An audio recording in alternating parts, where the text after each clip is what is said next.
राम राम हरे हरे, हरे कृष्ण कृष्ण कृष्ण हरे हरे, हरे राम राम राम हरे हरे। हरे कृष्ण सर्वे। हरे कृष्ण माता जी, दंडवत प्रणाम।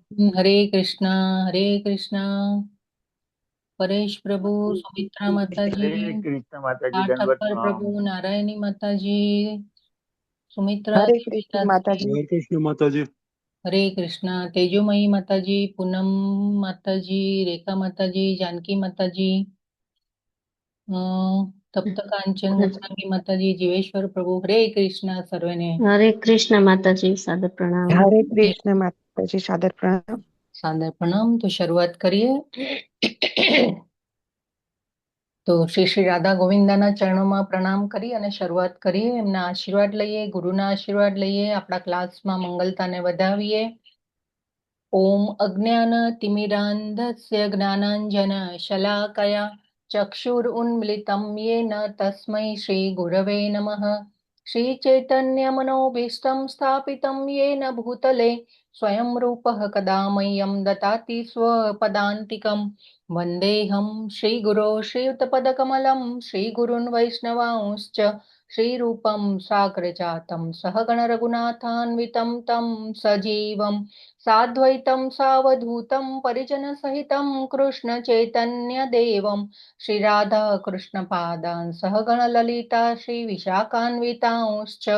हे कृष्ण करुणा सिन्धो दीनबन्धो जगत्पते गोपेश गोपिकान्त राधाकान्त नमोऽस्तु ते। तप्त कांचन गौरांगी राधे वृंदावनेश्वरी वृषभानुसुते देवी प्रणमामि हरिप्रिये। वाञ्छाकल्पतरुभ्यश्च कृपा सिन्धुभ्य एव च पतितानां पावनेभ्यो वैष्णवेभ्यो नमो नमः। नमो विष्णुपादाय कृष्णप्रेष्ठाय भूतले श्रीमते भक्तिवेदान्त स्वामिनिति नामिने। नमस्ते सारस्वते देवे गौरवाणी प्रचारिणे निर्विशेष शून्यवादी पाश्चात्य देशतारिणे। जय श्री कृष्ण चैतन्य प्रभु नित्यानंद श्री अद्वैत गदाधर श्रीवासादि गौर भक्त वृंद। हरे कृष्णा कृष्ण हरे हरे कृष्ण कृष्ण कृष्ण कृष्ण कृष्ण हरे हरे हरे, हरे हरे हरे राम हरे हरे राम राम हरे हरे राम राम राम राम हरे राम हरे हरे हरे। हरे। हरे हरे कृष्ण कृष्ण माता माता जी। जी, दंडवत प्रणाम। नमो भगवते वासुदेवाय। ओम ॐ नमो नमो भगवते भगवते वासुदेवाय। वासुदेवाय। ओम नमो भगवते वासुदेवाय। ओम नमो ॐ ओम नमो भगवते भगवते वासुदेवाय। वासुदेवाय। ओम नमो ओम नमो भगवते वासुदेवाय। ओम ॐ नमो ओम नमो भगवते भगवते वासुदेवाय। वासुदेवाय। नारायणं नमस्कृत्य नरं चैव नरोत्तमम्। नारायणं नारायणं नमस्कृत्य नमस्कृत्य नरं चैव चैव नरोत्तमम्। नरोत्तमम्। देवीं सरस्वतीं व्यासं ततो जयमुदीरयेत्। देवीं देवीं सरस्वतीं सरस्वत्यां सरस्वतीं व्यासं व्यासं ततो ततो जयमुदीरये।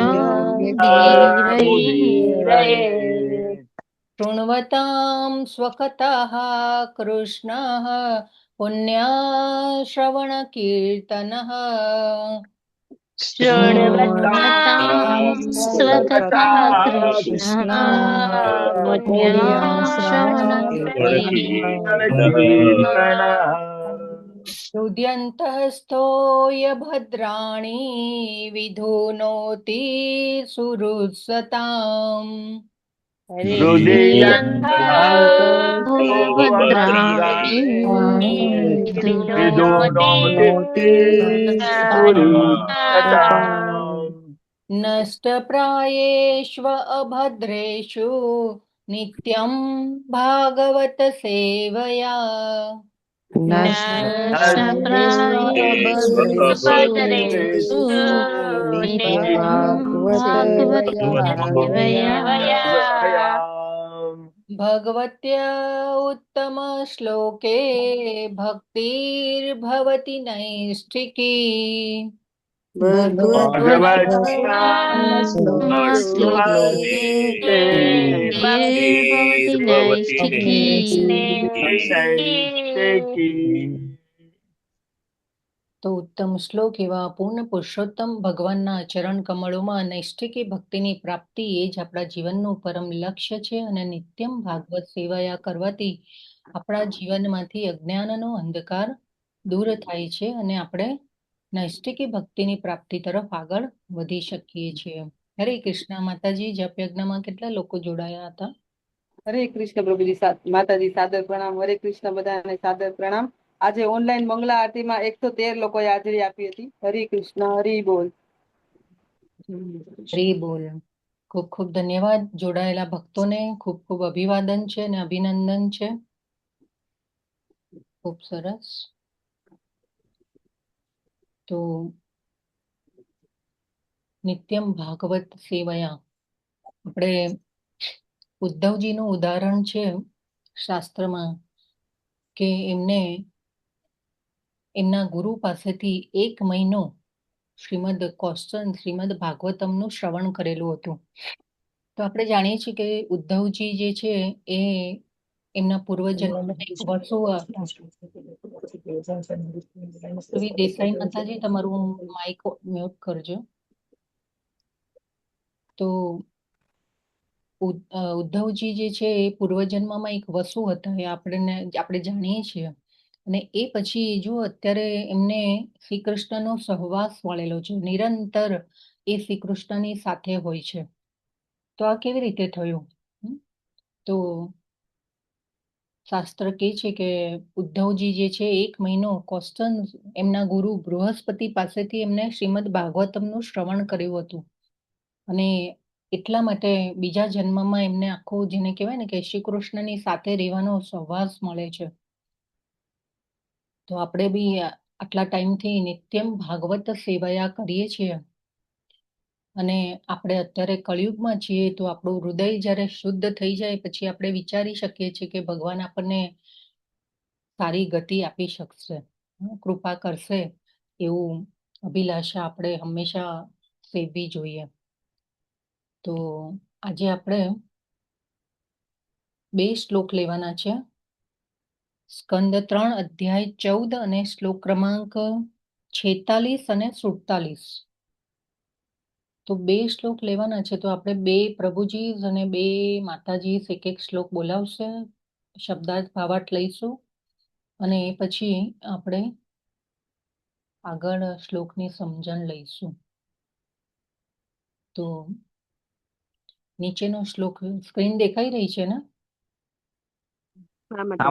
હા માતાજી દેખાય છે. તો શ્લોક નંબર 46, સ્કંદ 3 અધ્યાય 14.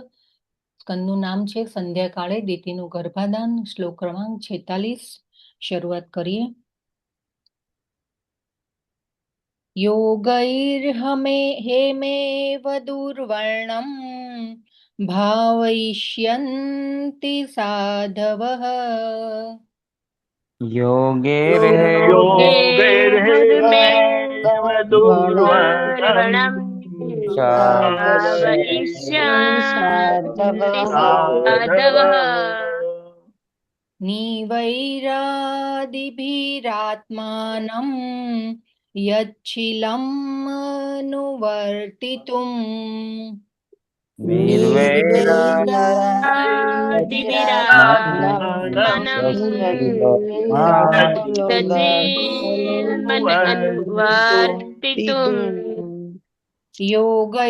योगैर्हेमेव दुर्वर्णम् भावयिष्यन्ति साधवः योगे योगमेव दुर्गणम् भावयिष्यन्ति साधवः निवैरादिभिरात्मानं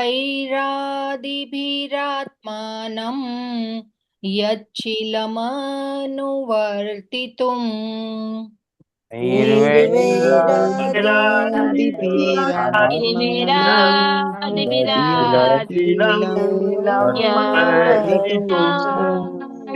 अनुवर्तितुम् હા, બે પ્રભુજી ને બે માતાજી બોલાવશે શ્લોક.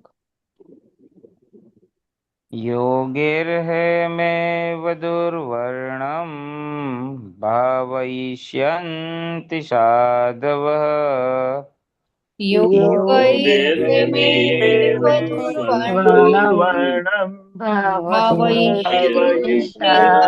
साधवः निर्वैरादिभिरात्मानं यच्चिलम् अनुवर्तितुम्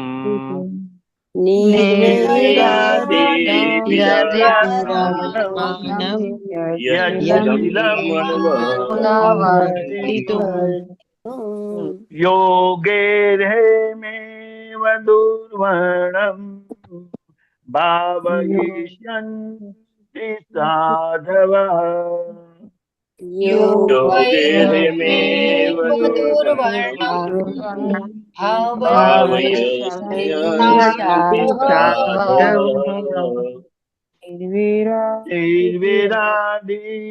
निर्विरादिभिरात्मानं यच्चिलं नोवर्तितुम् निर्वैरादिभिरात्मानं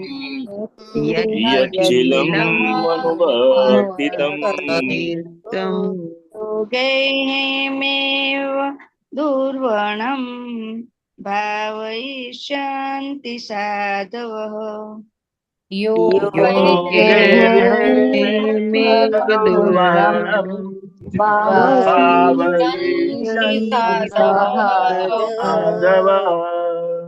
निर्वैरादिभिरात्मानं यच्चिलं नोवर्तितुम्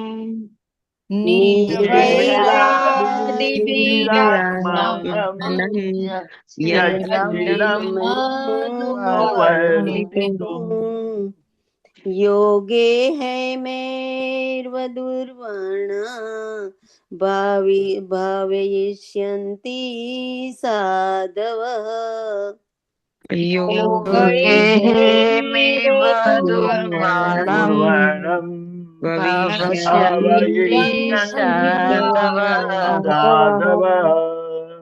निर्वैरादिभिरात्मानं यच्चिलमनुवर्तितुम्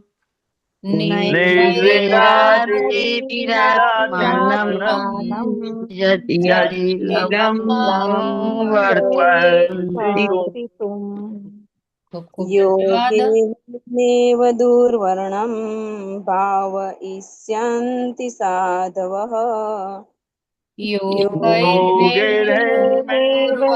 दुर्वर्णं भावयिष्यन्ति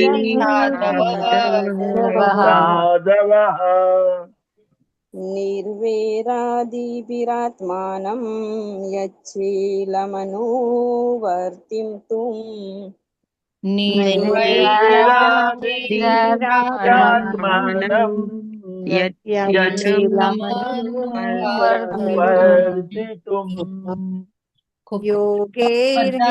હરે કૃષ્ણ માતાજી. માતાજી સોરી, હું આપણે સમયની મર્યાદાને લઈને આપણે આજે બે શ્લોક લેવાના છે, તો આપણે નહીં લઈ શકીએ આગળ. બીજો શ્લોક પછી તમે ગવડાવી લેજો. માફી ચાહું છું માતાજી. યોગૈ શુદ્ધિકરણની પ્રક્રિયાથી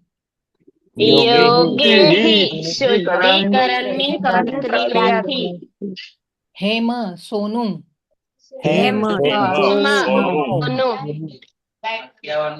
ઈવ જેમ ઇવ જેમાં દુર્વર્ણમ હીન ગુણનું દુર્વર્ણમ ગુણનો હીન ગુણનું ભાવ ઈષ્યંતિ શુદ્ધ કરશે ભાવ ઈષ્યંતિ શુદ્ધ કરશે સાધવઃ સાધુજનો સાધવઃ સાધુજનો નિર્વૈર આદિભિઃ વૈરભાવ વગેરેથી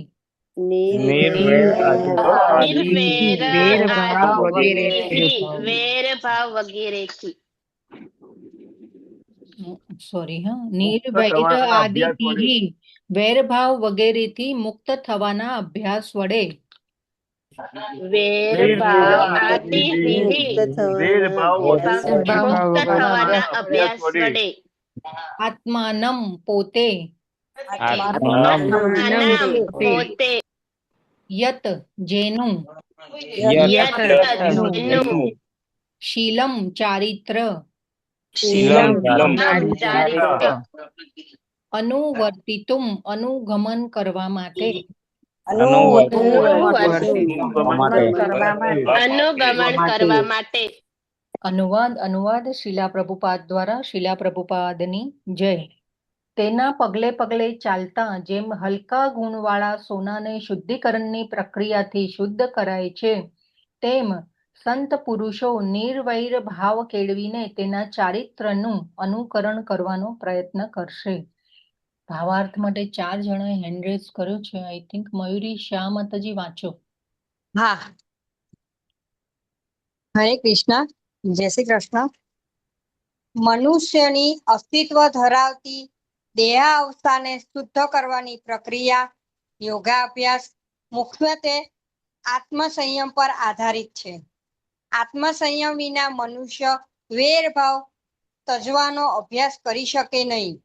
બધા અવસ્થામાં દરેક જીવ બીજા જીવની ઈર્ષા કરે છે, પણ મુક્ત અવસ્થામાં વેરભાવની ગેરહાજરી હોય છે. પ્રહલાદ મહારાજને તેમના પિતા અનેક રીતે યાતના આપી છતાં પિતાના મૃત્યુ પછી તેની મુક્તિ માટે તેમણે ભગવાનને પ્રાર્થના કરી હતી. તેમણે ભગવાન પાસે અન્ય કોઈ વરદાન માંગ્યું નહીં, પરંતુ એટલી જ પ્રાર્થના કરી હતી કે તેમના અસુર પિતાને મુક્તિ આપવામાં આવે. પિતાની ઉશ્કેરાયેથી તેમની ઉપર જુલમ કરનારાઓને તેમણે ક્યારેય શાપ આપ્યો નહીં. હરે કૃષ્ણ, જય શ્રી કૃષ્ણ. હરે કૃષ્ણ. ખૂબ ખૂબ ધન્યવાદ માતાજી તમારી સેવા બદલ. અને શ્લોક 47 લઈએ. યત પ્રસાદાદિદં વિશ્વં પ્રસીદતિ યદાત્મકમ યદ પ્રસાદાદિદં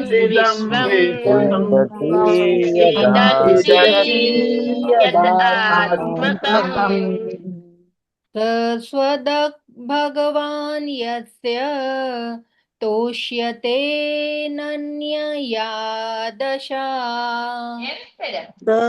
ભગવાન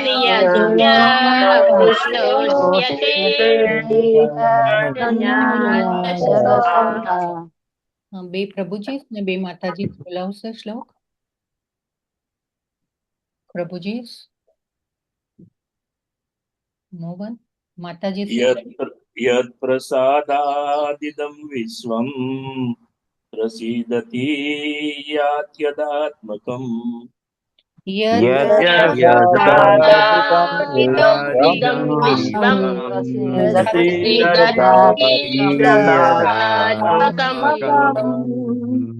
સ્વસ્વદ ભગવાન યસ્ય તોષ્યતે નન્યયાદશા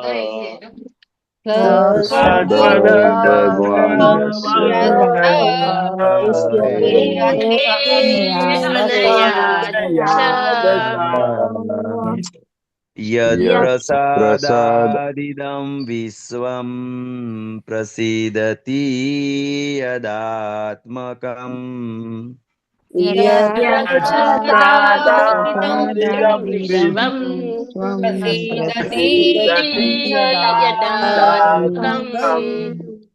સસ્વદક ભગવાન યસ્ય તોષ્યતે અન્યન્યા દશા ભગવાન યસ્ય દોષ્યતે અનન્યા દશા યત પ્રસાદાત ઇદં વિશ્વં પ્રસિદ્ધતિ યદાત્મકમ પ્રસાદિદં વિશ્વં પ્રસિદ્ધતિ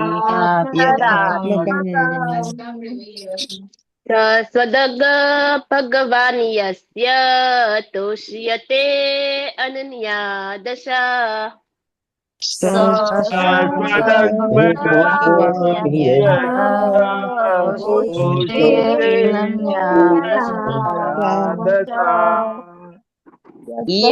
પ્રસાદિદં વિશ્વં પ્રસીદતિ યદાત્મકમ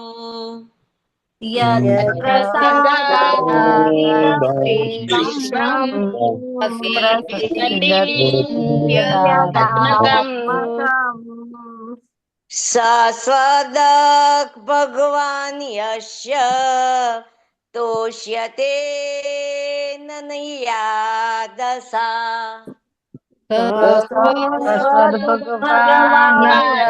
યસ્ય તોષ્યતે અનન્યા દશા ખૂબ ખૂબ ધન્યવાદ બધાનો. શબ્દાર્થ લઈએ. યત જેની પ્રસાદાત કૃપાથી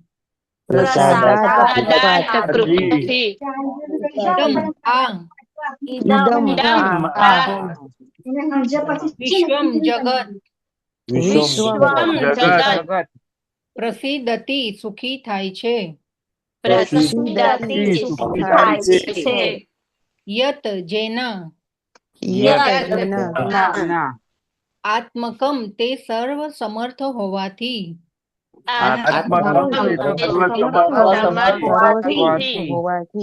સહ તે સ્વદક પોતાના ભક્તોની ખાસ કાળજી લેનાર પોતાના ભક્તોની કાળજી લેનાર ભગવાન ભગવાન ભગવાન યસ્ય જેના પર તોષ્યતે પ્રસન્ન થાય છે.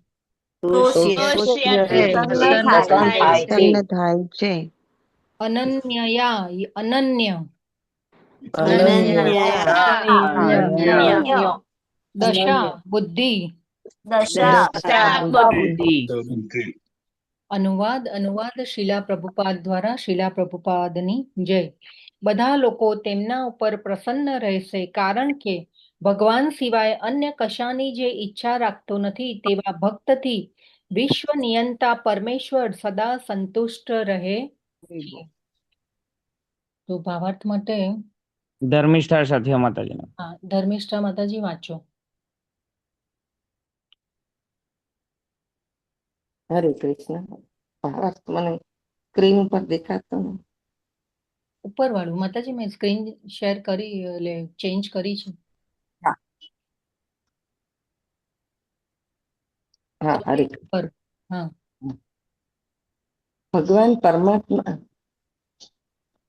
ભગવાન પરમાત્મા રૂપી દરેક ઠેકાણે સ્થિત છે અને પોતાની મરજી પ્રમાણે તે વ્યક્તિને અને સમૂહ લેખે બધાને પ્રેરણા આપી શકે છે. જેના વિશે મહાન ભક્ત હોવાનું ભવિષ્ય ભાખવામાં આવ્યું હતું તે દીતિનો ભાવિ પૌત્ર પ્રહલાદ દરેકનો પ્રિય પાત્ર થનાર હતો. તેના પિતાના શત્રુઓને પણ તે પ્રિય થનારો હતો કારણ કે ભગવાન સિવાય બીજા કશાનું દર્શન તેને થનાર ન હતું. શુદ્ધ ભક્તને તેના આરાધ્ય ભગવાનનું દર્શન સર્વત્ર થયા કરે છે. ભગવાન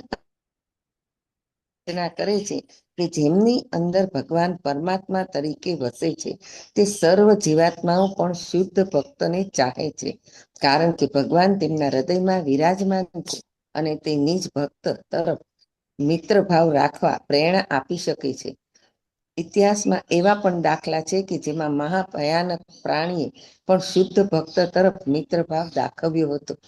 હરે કૃષ્ણ. શ્રી પ્રભુપાદ કી જય. ખૂબ ખૂબ ધન્યવાદ માતાજી તમારી સેવા બદલ. તો મયુરી શાહ માતાજી અને ધર્મિષ્ઠા માતાજીને ખૂબ ખૂબ ધન્યવાદ. ઓમ અજ્ઞાનતિમિરાન્ધસ્ય જ્ઞાનાંજનશલાકયા ચક્ષુરુન્મિલિतं येन તસ્मै શ્રી ગુરવે નમઃ. નમો વિષ્ણુપાદાય કૃષ્ણપ્રેષ્ઠાય ભૂતલે શ્રીમતે ભક્તિવેદાંત સ્વામિનેતિ નામિને નમસ્તે સારસ્વતે દેવે ગૌરવાણી પ્રચારને નિર્વિશેષ શૂન્યવાદી પાશ્ચાત્ય દેશતારિણે. જય શ્રી કૃષ્ણ ચૈતન્ય પ્રભુ નિત્યાનંદ શ્રી અદ્વૈત ગદાધર શ્રી વાસાદિ ગૌર ભક્ત વૃંદ. કૃષ્ણ કૃષ્ણ ભૂતલે શ્રીમતે જય પતાકા સ્વામિનેતિ નમો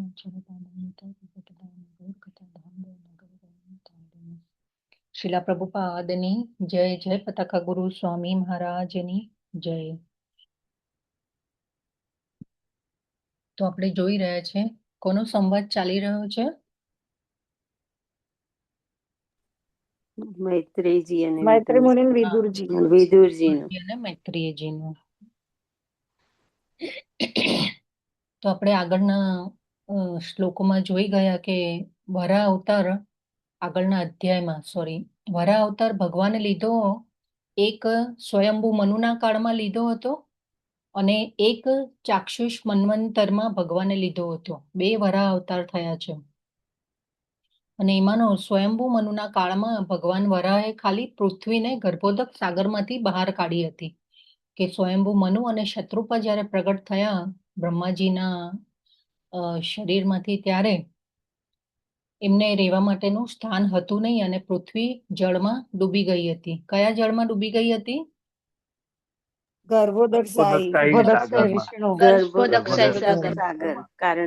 તો એમને રહેવાનું સ્થાન કરવા માટે ભગવાન વરાહ અવતાર લીધો અને પૃથ્વીને જળમાંથી બહાર કાઢી હતી. અને ચાક્ષુષ મન્વંતરમાં અસુર હિરણ્યાક્ષને ભગવાને માર્યો હતો. તો વિદુરજીએ ભગવાન વરાને હિરણ્યાક્ષને કેવી રીતે માર્યો હતો એની કથા સાંભળવા માંગતા હતા મૈત્રીજી પાસેથી. એટલા માટે મૈત્રીજીએ જે એમને પરંપરા દ્વારા સાંભળ્યું હતું આ કથા એ અહીંયા આપણને જણાવી રહ્યા છે. અને આ અસુરો હિરણ્યકશિપુ અને હિરણ્યાક્ષના જન્મથી લઈને પહેલેથી જ કથા સંભળાવી રહ્યા છે વિદુરજીને. તો પ્રસંગ ચાલી રહ્યો છે માતા દિતિ અને કશ્યપ મુનિના ગૃહસ્થાશ્રમનો. તો માતા દિતિ પોતાની ઇન્દ્રિયો ઉપર આપણે જોઈએ કે કાબુ ન રાખી શકવાથી એમને એક રીતે પોતાના પતિ તરફ જબરજસ્તી કરી હતી અને સંબંધ પ્રસ્થાપિત કરવા માટે સંગ કરવા માટે કહ્યું હતું. તો આ શ્રીમદ ભાગવતમમાં આ ઘટનાને વેદવ્યાસજીએ આલેખી છે. તો એની પાછળનું એક મહત્વ છે. ને તો બીજી રીતે જોઈએ તો માતા દિતિ બધા ધાર્મિક નિયમો જાણે છે. આપણે જાણી ગયા છીએ ને. તો ભગવાનને પણ સારી રીતે જાણે છે તેઓ. કે એ જાણે છે કે ભલે આવનારા સંતાનો ભગવાનના સુદર્શન ચક્રથી ભગવાનના હાથે જ મરાતા એ સારી વાત છે. એનાથી એમની મુક્તિ થઈ જશે. આ વસ્તુ પણ માતા દિતિ જાણે છે કે અને ભગવાન પ્રત્યે એમને અવિચળ શ્રદ્ધા પણ હતી. હવે સંગ કર્યા પછી એમને પશ્ચાતાપ પણ થઈ રહ્યો છે. તો માતા દિતિ સમજી ચૂક્યા છે કે મેં જે નિવેદન કર્યું હતું એ ખોટું હતું અને હવે કશ્યપ મુનિ એમનાથી નારાજ છે. કશ્યપ મુનિ પાસે જાય છે અને શરમથી એમનું માથું નીચે ઝૂકી જાય છે. તો આ એક સારી વ્યક્તિની નિશાની છે કે ભૂલ થઈ ગઈ છે અને માફી માંગે છે. તો આના ઉપરથી આપણે શીખ લેવાની છે કે ભૂલ થઈ ગઈ છે એને રિયલાઇઝ કરવું એ સારી વાત છે. નહીં તો ઘણાને તો રિયલાઇઝ જ થતું નથી કે મેં ભૂલ કરી છે. તો ભક્તિમાં પણ હર એક વ્યક્તિ જે ભક્તિ કરે છે એ શીખી રહ્યો છે. તો ભૂલો થવી શીખતા શીખતા ભૂલો થવી એની સંભાવના છે. તો એમાં વાંધો નથી, કઈ વાંધો નથી, પરંતુ એમાં સુધાર આપણે કરવો જોઈએ.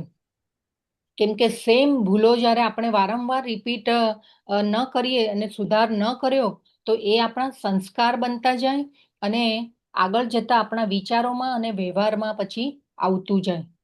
તો એ આપણે ધ્યાન રાખવાનું છે. આ પ્રસંગ ઉપરથી આપણે આ શીખ લેવાની છે. અને આપણી આજુબાજુ પણ ઈમાનદાર લોકો હોવા જોઈએ કે અ આપણને આપણી ભૂલને સમજાવી શકે. તો નહીં તો સાધારણ એવું થાય છે કે આપણી આજુબાજુ જે છે ને એ પ્રશંસા કરવા વાળા લોકો બહુ હોય અને ગમે તેવું ખોટું કર્યું હોય તો પણ પ્રશંસા કરે. એવા લોકો પણ હોય છે. તો એનાથી આપણું કંઈ વળશે નહીં. અહીં ઈમાનદાર મહર્ષિ કશ્યપે માતા દીતીને સમજાવ્યા છે અને માતા હવે સમજી પણ ચૂક્યા છે, ભૂલ થઈ ગઈ છે. હવે આટલી ઉચ્ચ ચેતનાવાળા માતા દીતી સમયનું ધ્યાન કેમ ન રાખી શક્યા અને પતિ ઉપર સંગ કરવા માટે જબરજસ્તી કરી? તો આ એક મોટી ઘટના છે.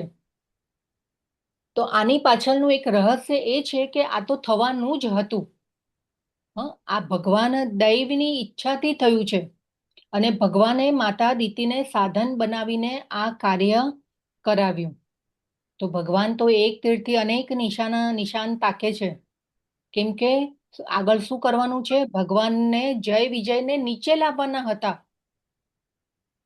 તો હવે પછીનો અધ્યાય જે છે એ આખું જે છે જય વિજયને કેવી રીતે શ્રાપ મળ્યો ને એની ઉપર છે.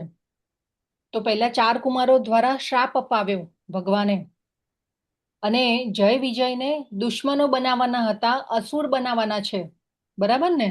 કે હવે અસુર બનાવવાના છે તો એમને અધર્મી બનાવવા પડશે અને અધર્મી બનાવવા માટે ધર્મના રસ્તા પરથી ભટકે તો અધર્મી બને અને ધર્મના રસ્તા પરથી ભટકાવાના છે તો એની શરૂઆત જે છે એ જન્મના પહેલેથી જ થઈ જાય છે. આપણે ગર્ભધાન સંસ્કાર ને ગર્ભાધારણ ને એ બધા ઉપર એ બધા વિષયો ઉપર આગળ ચર્ચા કરી ગયા હે. તો ધર્મના રસ્તા પરથી ભટકાવાના છે તો એની શરૂઆત તો જન્મના પહેલેથી જ થઈ જાય છે. હવે ભૌતિક જગતમાં આપણા માટે શું નિયમ છે કે ખોટા કર્મો કરે છે એના કારણે મનુષ્ય અધર્મી બને છે, ખોટા કામોની સજા ભોગવવી પડે છે. પરંતુ જય વિજય તો ભગવાનના પાર્ષદ હતા. હવે એટલે એમનો જન્મ એવા સમયમાં થવો જોઈએ કે ઓટોમેટિક તેઓ અધર્મના રસ્તા ઉપર ચાલે. એટલા માટે ભગવાને જેને કહેવાય ને કે કશ્યપ મુનિ સમજાવે છે કે અનુકૂળ નથી આ સમય, આ સંધ્યા કરવાનો સમય છે, તો પણ માતા દીતી માનતા નથી. તો ભગવાને શું કર્યું? એમની કાળ શક્તિ સમય દ્વારા આ કાર્ય કરાવ્યું. જો કાળ ફેક્ટર આવ્યું હતું ને આપણા 13મા અધ્યાયમાં, આખું કાળ વિશે આપણે સમજી ગયા. તો કાળ ફેક્ટર જે છે એ ખૂબ મહત્વનું છે, આપણે જાણી ગયા એના વિશે બધું. તો 38મા શ્લોકમાં તો ભગવાને કેવું સમય દ્વારા આ કાર્ય કરાવ્યું. તો અને 38મા શ્લોકમાં કશ્યપ મુનિએ 4 કારણો જણાવ્યા હતા માતા દીતીને કે કયા કારણોસર આપણે આ ખોટું કામ થઈ ગયું છે. 4 કારણો કયા હતા? પહેલું કારણ હતું તારું મન અપવિત્ર થવાના કારણે આ કાર્ય થયું. તો આ જે સમય જે છે એના લીધે શું થયું? આત્મસંયમ ખોયો માતા દીતીએ અને જબરજસ્તી કરી એમના પતિ સાથે. બીજું કારણ, અમુક સમયના દોષને કારણે આ કાર્ય થયું, કાલ દોષ. તો આ કાલ દોષ આવ્યો. જો કશ્યપ મુનિ જે છે ખૂબ જ ઉચ્ચ કોટીના ભક્ત છે ભગવાનના અને આ બધા નિયમો જે છે જાણતા હતા. એ પછી ત્રીજું કારણ એમને બતાવ્યું, મારી આજ્ઞાની અવગણના કરી એટલે આ કાર્ય થયું. તો ઋષિ કશ્યપ, મુનિ કશ્યપ જે છે એ બ્રાહ્મણ હતા, બ્રાહ્મણના ગુણો એમનામાં હતા. હવે બ્રાહ્મણની અવજ્ઞા કરવી એટલે કેટલું મોટું દુરાચાર છે. તો આ બ્રાહ્મણની અવજ્ઞા થઈ, તપસ્વી પતિની અવજ્ઞા કરી માતા દીતીએ. ચોથું કારણ બતાવ્યું, દેવો પ્રત્યે ઉપેક્ષા ભાવ રાખવાને કારણે. તો કોની ઉપેક્ષા કરી હતી એમને? શિવજીની ઉપેક્ષા કરી. તો શિવજી વિશે પણ આગળના શ્લોકમાં આપણે જાણી ગયા. તો આ 4 કારણો બતાવ્યા કશ્યપ મુનિએ અને એમને કહ્યું કે આપણે આ કારણોના કારણે આ અત્યારે કામ થયું. તો કશ્યપ મુનિ પણ બ્રાહ્મણ હતા, બ્રહ્મજ્યોતિનું ધ્યાન કરતા હતા, પરંતુ બધા ધાર્મિક નિયમોને જાણતા હતા. અને બ્રહ્માજીના પુત્ર હતા અને એટલે કશ્યપ મુનિ દ્વારા ભગવાને કેવડાવ્યું માતા દીતીને કે તમને 2 અસુર પુત્રો થશે, નિંદાપાત્ર પુત્રો થશે. તો માતા દીતી હવે સમજી ચૂક્યા હતા કે મારા પુત્રો દુષ્ટ થવાના છે, 3 લોકમાં હાહાકાર મચાવશે, દુઃખ ત્રાસ ફેલાવશે, પાપી થશે. પરંતુ એક વાત એમને બહુ સારી લાગી કે મારા પુત્રને ભગવાન વિષ્ણુ મારશે, એનાથી એમની મુક્તિ થઈ જશે. તો કશ્યપ મુનિએ વિચાર્યું કે મારી પત્નીને આટલું જ્ઞાન છે ભક્તિનું, ભગવાન ઉપર શ્રદ્ધા છે, તો એટલા માટે એ ખુશ થયા અને પ્રસન્ન થયા. અને પ્રસન્ન થઈને માતા દીતીને કહે છે કે તમે ભગવાન ઉપર તમારી શ્રદ્ધા અને વિશ્વાસ છે, તમે મારી વાતને માનીને કદર કરી છે, અને તમને ગ્લાનિ થઈ રહી છે અને પશ્ચાતાપ થઈ રહ્યો છે. તો આ બહુ મોટી વાત છે, ગ્લાનિ થવી અને પશ્ચાતાપ થવો ભૂલ થયા પછી. તો તમે મારી વાત માનીને મારી કદર કરી છે, તમને ગ્લાનિ અને પશ્ચાતાપ થઈ રહ્યો છે, તમે માફી માંગી છે, તો તમને હું એક આશીર્વાદ આપું છું કે તમારો જે પૌત્ર થશે એ ભગવાનનો ભક્ત થશે અને ભગવાનની જેમ જ એનો પણ યશ ફેલાશે. અને શું કહે છે કે સંત પુરુષો નિર્વૈર ભાવ કેળવીને તેના ચારિત્રનું અનુસરણ કરશે અને અનુકરણ કરશે, અને બધા લોકના નિવાસીઓ જે છે તેમની ઉપર પ્રસન્ન રહેશે, કેમ કે ભગવાન સિવાય એ બીજા કશાની ઈચ્છા રાખતો નથી અને ભગવાન અને બધા લોકના નિવાસીઓને એ પ્રિય થશે. કોની વાત થઈ રહી છે? પ્રહલાદ મહારાજની. હા, પ્રહલાદ મહારાજની. હે ને? તો આ ભગવાનનો જ માસ્ટર પ્લાન હતો. તો શ્લોક 44 થી લઈ અને 50 શ્લોક સુધી કશ્યપ મુનિએ પ્રહલાદ મહારાજને ગ્લોરીફાય કર્યા છે, એમના ગુણગાન ગાયા છે. નામ નથી બતાવતા અહીંયા, એમના પૌત્ર તરીકે સંબોધન કરી અને એમની સાથે માતા દીતીને કહે છે કે તમારા પૌત્રમાં આવા ગુણો હશે. કયા કયા ગુણો બતાવ્યા હતા? 44 થી 50 શ્લોક સુધી છે, કયા કયા ગુણો બતાવેલા હતા? આપણે પેલા આગળના શ્લોકોમાં જોઈ ગયા. જોશે નહીં, ભગવાનના જ દર્શન કરશે, બીજા ભગવાન સિવાય અન્ય કોઈને જોશે નહીં. હા, યસ, ખૂબ ખૂબ ધન્યવાદ. તો પહેલો ગુણ કયો બતાવ્યો કશ્યપ મુનિએ? કે એ ભગવાનના મહાન ભક્ત થશે. બીજો ગુણ બતાવ્યો, તેમનો યશ 3 લોકમાં ફેલાશે. ત્રીજું, સંત પુરુષો તેમના જેવો નિવૈર ભાવ કેળવીને તેમના ચારિત્રનું અનુકરણ કરશે. તો નિવૈરનો અર્થ શું થાય? નિવૈર શબ્દ આપણે ભગવદ્ ગીતામાં પણ એક શ્લોકમાં આવી જાય છે. અને ભગવાને કહ્યું કે મને આવો ભક્ત જે છે મને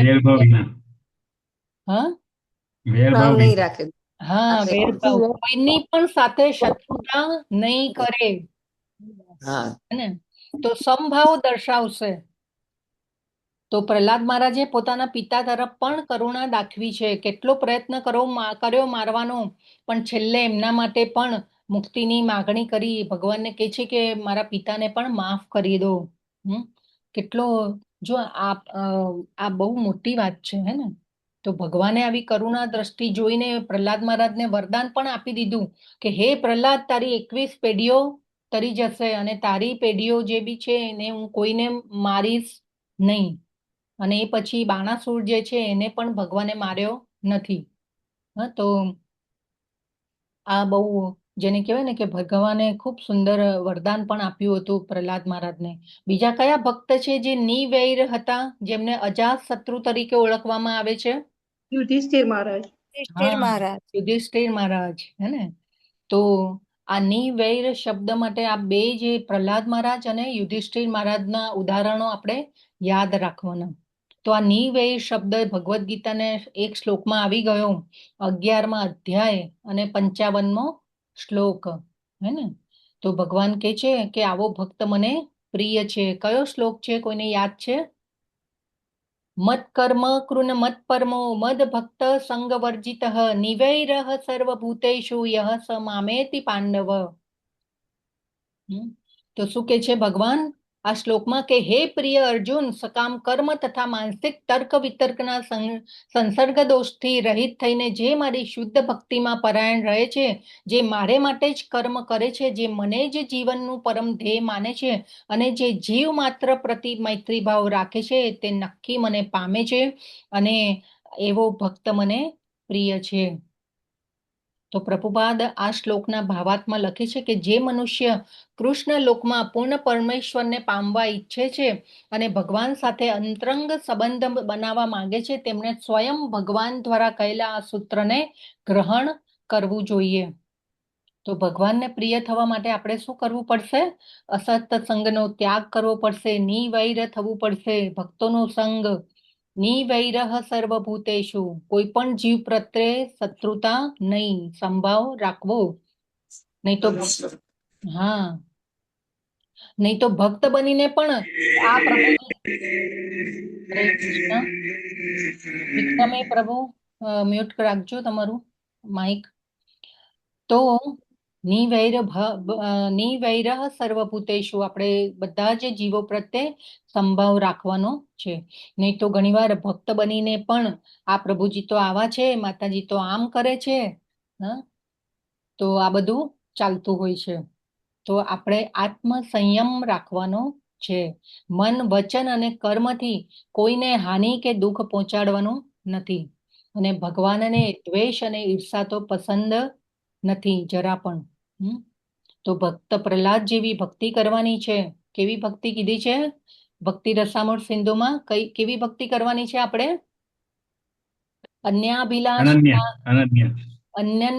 અન્યાભિલાષિતમ શૂન્ય જ્ઞાન કર્માદિન અનાવૃતમ આનુકૂલ્યેન કૃષ્ણાનું શીલનમ ભક્તિ ઉત્તમમ. તો એક શુદ્ધ ભક્ત આ સ્ટેજ સુધી પહોંચી જાય છે, એને ભગવાન સિવાય બીજું કંઈ જોઈતું નથી. પ્રહલાદ મહારાજનું આવું સ્ટેજ હતું. એટલે ભગવાન પ્રસન્ન થઈ જાય છે, અને જેની ઉપર ભગવાન પ્રસન્ન થઈ જાય અને એની ઉપર બાકી બીજા બધા પણ પ્રસન્ન રહે છે. તો આ કોરિલેશન છે એકબીજા સાથે. તો આપણે કશ્યપ મુનિ અને માતા દીતીના પ્રસંગ ઉપરથી કોઈ દ્વેષ ભાવ નથી કરવાનો, પરંતુ આ એક ભગવાનની જે લીલા આગળ થવાની છે એની આગળની એક આ પ્રોસિજર છે. તો જે ભગવાનની ઈચ્છા મુજબ થઈ રહી છે આ પ્રોસિજર. તો આ ભગવાનના ભક્તો જ્યારે કોઈ નિયમનું ઉલ્લંઘન કરે છે ત્યારે એની પાછળનું એક કારણ હોય છે. તો આપણે અત્યારે આ માતા દીતી અને કશ્યપ મુનિના પ્રસંગ ઉપરથી એમ લાગે કે ભાઈ આ માતા દીતી ખોટું કરી રહ્યા છે, કશ્યપ મુનિએ તો આવું કર્યું, પણ આ દ્વેષ ભાવ આપણા હૃદયમાં આવવો જોઈએ નહીં. તો એવો એક રામાયણનો પણ પ્રસંગ છે. મયુરી શા માતાજીએ હેન્ડ રેઝ કર્યો છે, આપણે છેલ્લે લઈશું તમારો જે પણ કંઈ પ્રશ્ન હશે તો. હરે કૃષ્ણ. વિક્રમ કૃષ્ણદાસ પ્રભુ માઇક મ્યુટ રાખજો પ્લીઝ. વિક્રમી કૃષ્ણદાસ પ્રભુ. તો એવો એક રામાયણનો પ્રસંગ છે. રામાયણની રચના જે છે એ વાલ્મીકીજીએ કરી હતી.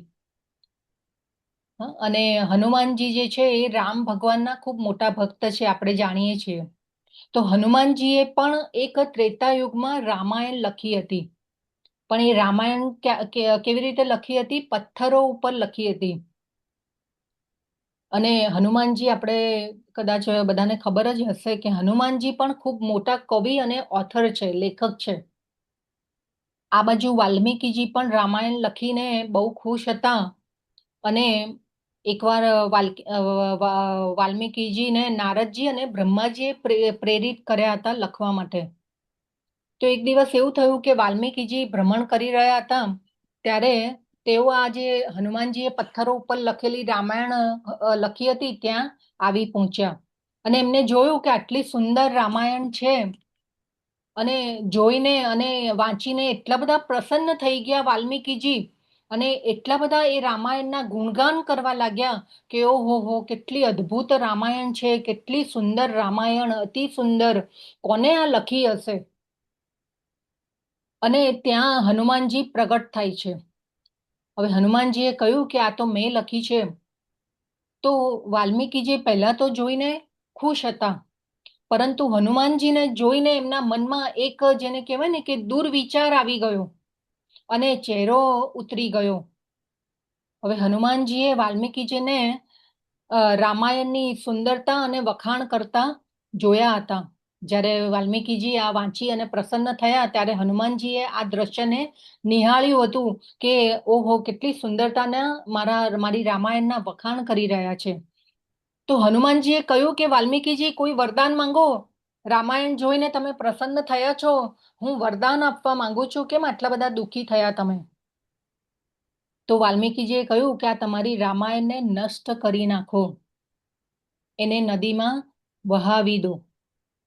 કેમ કે તમારી રામાયણ એટલી સરસ છે, એટલી સુંદર છે કે તમારી રામાયણનો એટલી બધી સુંદર છે તમારી રામાયણ કે તમારી રામાયણ વાંચીને મારી રામાયણનો કોઈ પાઠ કરશે જ નહીં.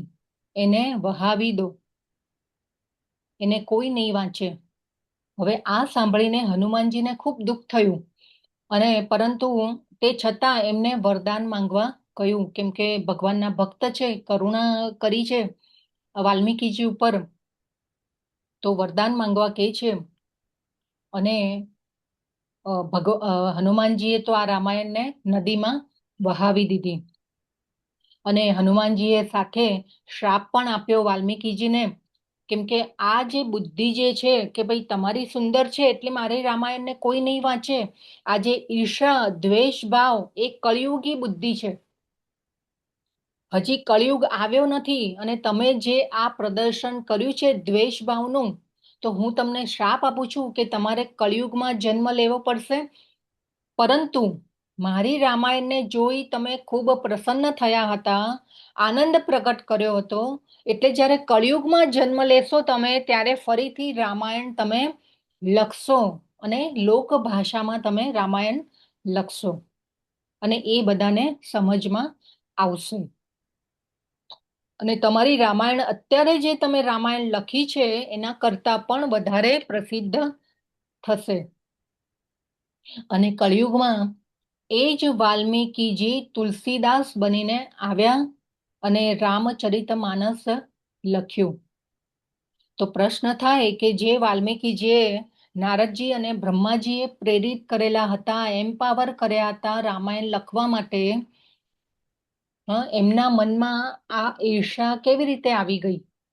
પ્રશ્ન થાય ને કે વાલ્મીકીજી તો કેટલા મહાન ઋષિ હતા અને એ પણ કેવા ત્રેતા યુગમાં, જ્યારે રામ ભગવાને અવતાર લીધો હતો.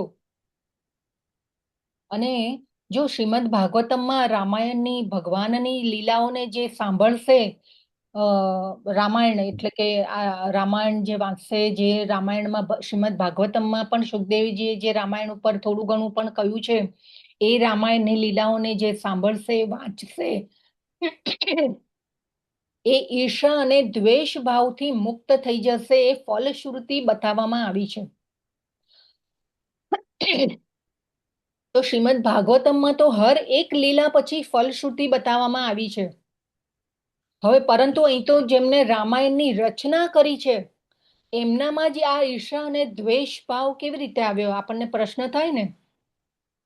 જેમને રામ અને માતા સીતાના સાક્ષાત દર્શન કર્યા છે, લવકુશને રામાયણના પાઠ ભણાવ્યા છે અને લવકુશ તો ભ્રમણ કરતા કરતા રામાયણનું ગાન જ કરતા રહેતા. અને સ્વયં ભગવાન રામ પાસે આવી અને લવકુશે રામાયણ આખી જેને કહેવાય ને કે રામાયણનું ગાન કર્યું છે. તો ઈર્ષા અને દ્વેષ એ તો કળિયુગના લોકોમાં જોવા મળે છે. તો આ કેવી રીતે થયું? તો જ્યારે તો આપણે સમજી શકીએ તો ભગવાનના ભક્તો જો કોઈ ખોટી વસ્તુ કરતા જણાય છે તો એમાં ભગવાનની જ લીલા હોય છે. તો આ પ્રસંગમાં ભગવાનની લીલા શું હતી કે વાલ્મીકીજીએ રામાયણ લખ્યું હતું સંસ્કૃતમાં. કળિયુગમાં તો કોણ હવે સંસ્કૃત જાણવાના છે? કોઈ વિદ્વાન હોય, કોઈ જેને કહેવાય ને કે સંસ્કૃત ભણતા હોય, એ લોકો કદાચ જાણી શકે સંસ્કૃત અને વાંચી શકે. તો સામાન્ય મનુષ્ય ઉપર કરુણા કરવા માટે લોક ભાષામાં તુલસીદાસજી પાસે રામાયણ લખાવ્યું અને હનુમાનજી દ્વારા શ્રાપ અપાવ્યો વાલ્મીકીજીને, અને પરમાત્મા રૂપે રહેલા ભગવાને વાલ્મીકીજીમાં ના હૃદયમાં ઈર્ષા ભાવ પ્રકટ કરાવ્યો. તો સામાન્ય મનુષ્યો પણ વાંચીને રામાયણનો પઠન પાઠન કરી અને પોતાનો ઉદ્ધાર કરી શકે એના માટે આ લીલા થઈ હતી. તો હનુમાનજી તો આપણે જોઈએ છે કે આ રીતે કરુણા કરી વાલ્મીકીજી ઉપર, અને આ બધી ભગવાનની ઈચ્છાથી આ લીલા થઈ. તો હનુમાનજી તો આપણને બધાને ખબર છે કે ચિરંજીવી છે, અત્યારે પણ કિમ પુરુષ વર્ષમાં રહે છે અને ભગવાન રામના ભક્તોની રક્ષા કરે છે. તો આ બે લીલાઓ આપણે જાણીએ. અત્યારે કશ્યપ મુનિ અને દિતિ માતાનો પ્રસંગ ચાલી રહ્યો છે, અને આજે આપણે અત્યારે રામાયણની એક આ લીલા જાણી, તો એના ઉપરથી આપણે સમજી શકીએ છીએ કે જ્યારે ભગવાનના ભક્તો કંઈ આપણને આવી રીતે કંઈ ખોટું કરતા જણાય કે નિયમનું ઉલ્લંઘન કરતા જણાય, ત્યારે આપણે એ ન સમજવું જોઈએ કે આ ખોટું કરી રહ્યા છે, પરંતુ એની પાછળ એક ભગવાનનો માસ્ટર પ્લાન હોય છે, લીલા હોય છે. બરાબર. તો આ ખૂબ જ બહુ ઊંડાણપૂર્વક આપણે સમજવાનું છે. તો કહેવાનો પોઈન્ટ એ જ હતો કે અહીં કશ્યપ મુનિ અને માતા દિતિ પણ ઉચ્ચ ચેતનાવાળા છે, ભગવાનના ભક્ત છે, અને એમને માધ્યમ બનાવીને આગળ નૃસિંહ અવતારની લીલા થવાની છે. હિરણ્યકશિપુને માર્યો નૃસિંહ અવતારમાં, અને વરાહ અવતાર લેશે ભગવાન હિરણ્યાક્ષને મારવા માટે. તો આ ભગવાનની આ બધી લીલાઓના શ્રવણથી, શ્રીમદ ભાગવતમના રોજ શ્રવણથી આપણે પણ બધા અનર્થોથી બહાર નીકળી શકીએ છીએ અને શુદ્ધ ભક્તિ તરફ આગળ વધી શકીએ છીએ. તો પ્રહલાદ મહારાજના ગુણોને આપણે આપણા જીવનમાં લાવવાના છે અને આપણા વ્યવહારમાં લાવવાના છે. તો એવી અભ્યર્થના સાથે તો આપણે આપણા ગુણ પ્રહલાદ મહારાજ જેવા ગુણોને આપણે વિકસાવી શકીએ આપણા જીવનમાં અને વ્યવહારમાં લાવી શકીએ, એવી અભિલાષા અને અભ્યર્થના સાથે આજના ક્લાસનો આપણે એન્ડ કરીએ. હરે કૃષ્ણ. હરે કૃષ્ણ. કૃષ્ણ કૃષ્ણ. હરે કૃષ્ણ માતા.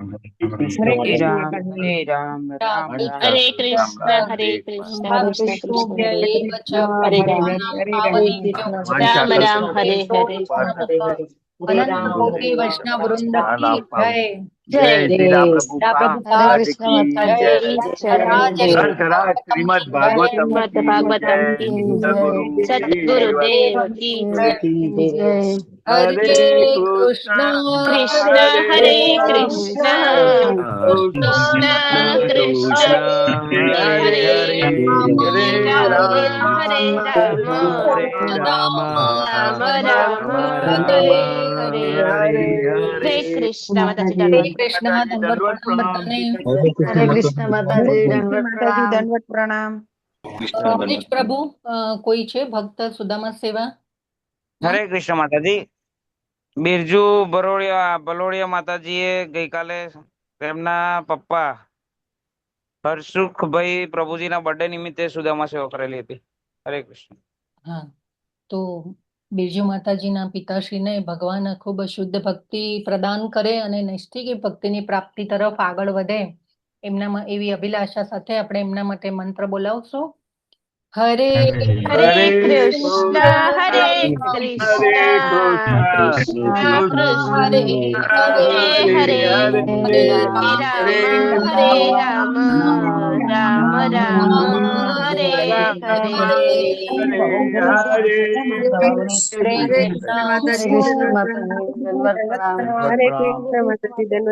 તો બધાને વિનંતી છે કે શ્રીમદ ભાગવતમને ઘરમાં વસાવો અને સાક્ષાત શ્રી કૃષ્ણને આપણા જીવનમાં લાવીએ અને શ્રીમદ ભાગવતમને ઘરમાં વસાવીએ. ખાલી શ્રીમદ ભાગવતમના ઘરમાં હોવાથી આપણા ઘરનું વાતાવરણ જે છે એ ખૂબ જ શુદ્ધ થઈ જાય છે. અને તો આપણે આ ખૂબ સુંદર ઇસ્કોન મેંગલોર પરિવાર તરફથી બધી બહુ યોજનાઓ આપવામાં આવે છે. તો બધા જરૂરથી વિચાર કરો શ્રીમદ ભાગવતમ લેવાનો, અને ભાદ્ર પૂર્ણિમાના દિવસે એનું જ્યારે દાન કરવામાં આવે છે ત્યારે એનું બહુ ફળ મળે છે આપણને. હરે કૃષ્ણ માતાજી દંડવત પ્રણામ. હરે કૃષ્ણ. તો બધા જ વસાવો શ્રીમદ ભાગવતમને. હરે કૃષ્ણ. હરે હરે કૃષ્ણ માતાજી.